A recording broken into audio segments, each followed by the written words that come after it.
Une messe pour célébrer la Saint-Nicolas, le patron des navigateurs et des enfants, a été donnée ce mardi matin à la cathédrale de Monaco. Une célébration qui a réuni dans un premier temps les autorités de la principauté.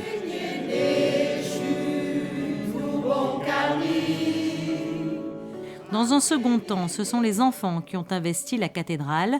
Venus des différents établissements scolaires de Monaco, les petits écoliers ont écouté avec attention les paroles de Monseigneur Barcy. Alors Saint-Nicolas, c'est une fête très ancienne de Monaco, puisque l'église qui se trouvait sur le rocher avant la cathédrale s'appelait Saint-Nicolas. Donc Saint-Nicolas était le patron des gens de mer et le patron aussi des enfants, mais c'est venu plus tard. Je pense que quand nous avons des traditions, il faut les transmettre.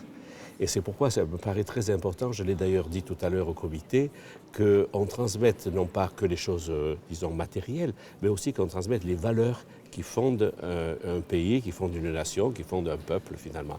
Et ça fait partie de ces traditions importantes, de ces valeurs importantes de foi, de générosité, d'amour, et qu'il faut transmettre aux enfants si on veut que plus tard ils prennent le relais des adultes. La légende du Saint-Nicolas raconte que durant l'hiver, 3 enfants partis glaner dans les champs se sont perdus sur le chemin du retour.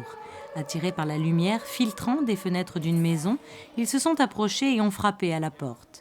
L'homme qui leur ouvrit n'était autre qu'un boucher qui accepta de leur donner l'hospitalité pour la nuit. Sitôt les enfants entrés, il les tua et les coupa en petits morceaux pour les mettre dans son saloir, afin d'en faire du petit salé. Saint-Nicolas, qui passa par là, frappa à son tour à la porte du boucher. L'homme, n'osant pas rejeter un évêque, le convie à dîner. Son invité lui demandant du petit salé, le boucher comprit qu'il était découvert et, pris au piège, avoua tout de la situation. Afin de rétablir la situation, le saint homme étendit 3 doigts au-dessus du tonneau du petit salé et ressuscita les 3 enfants. Saint Nicolas punit alors le boucher, faisant de lui le fameux père Fouettard.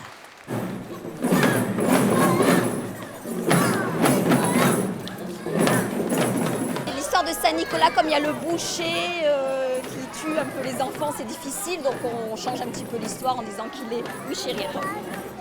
Oui, je te donne un goûter.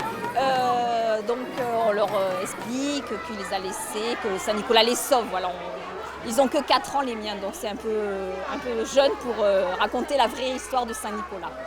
Et il est comment, Saint Nicolas ? La barbe blanche, le manteau marron et le chapeau jaune et rouge. Et qu'est-ce qu'il fait ? Il va chez le boucher. Il veut du sel. Je sais plus trop.